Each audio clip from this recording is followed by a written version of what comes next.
हाय, आज मी ओल्या नारळामधलं चिकन बनवणार आहे. नारळ फोडून घेतला आहे. नारळामधलं पाणी ग्लासमध्ये टाकून घेऊया. नारळ आपलं फोडून झाला आहे. एक नारळ फोडला आहे. त्याच्यामधलं आपण एवढं खोबरं भाजीला घेऊया. नारळामधलं पाणीही आपण भाजीला यूज करणार आहोत. अर्धा किलो चिकन आहे. स्वच्छ धुवून घेतलं आहे. 2.5 पळ्या होईल एवढं तेल घालून घेऊया.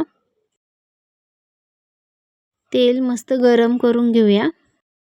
2 कांदे आपण चिरून घेतले आहेत. ते आपण तेलामध्ये फोडणीला देऊया. थोडासा कलर चेंज होईपर्यंत आपण परतून घेऊया. हे बघा, आपल्या कांद्याचा कलर मस्त चेंज झाला आहे. त्याच्यानंतर आपण जी अद्रक, लसूण, कोथिंबीर, मिरचीची पेस्ट केली ती ॲड करून घेऊया.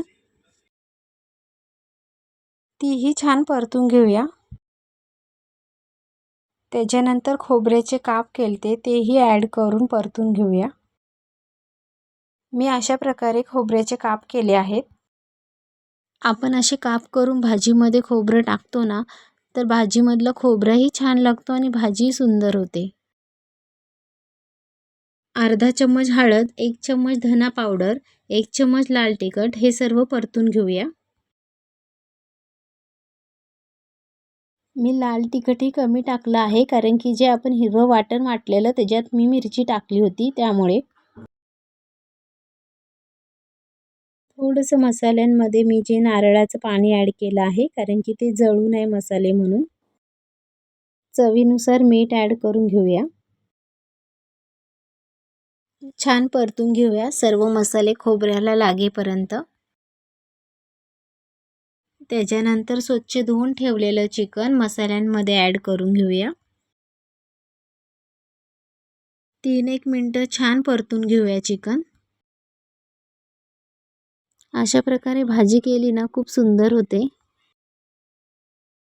जेवढं आपण चिकन मसाल्यांमध्ये परतून घेऊ ना तेवढी आपली भाजी छान होते. शक्यतो करून भाजी कढई किंवा टोपामध्येच टाका, कारण की त्याची चव छान होते. त्याच्यानंतर थोडंसं नारळाचं पाणी उरलेलं ते ॲड करून घेतलं आहे. सर्व एकत्र करून घेऊया चिकन. मस्त 10 मिनिटासाठी आपण झाकण लावून ठेवूया. आपण चिकन वाफेवरच करून घेतोय.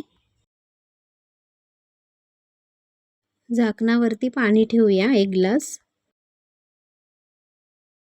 10 मिनिटं झाले आहेत. आता आपण चिकन बघूया. बघा किती छान उकळ आली आहे आपल्या चिकनला. पुन्हा एकदा हलवून घेऊया चिकन. एकत्र करून घेऊया सर्व चिकन. अशा प्रकारे चिकन करून पहा, खूप सुंदर होतं. पुन्हा 20 मिनिटं आपण झाकण लावून चिकन शिजत ठेवूया. बघा 20 मिनिटं झाले आहेत. त्याच्यामध्ये मी पाणी ॲड केलं नाही.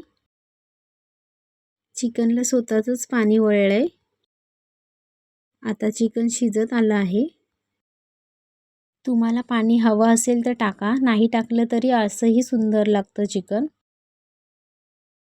मला रस्सा हवा होता त्यामुळे मी थोडंसं पाणी ॲड केले त्याच्यामध्ये. पुन्हा मी 10 मिनिटं उकळ येऊस्तर ठेवणार आहे. हे बघा 10 मिनिटानंतर आपलं चिकन छान झालं आहे.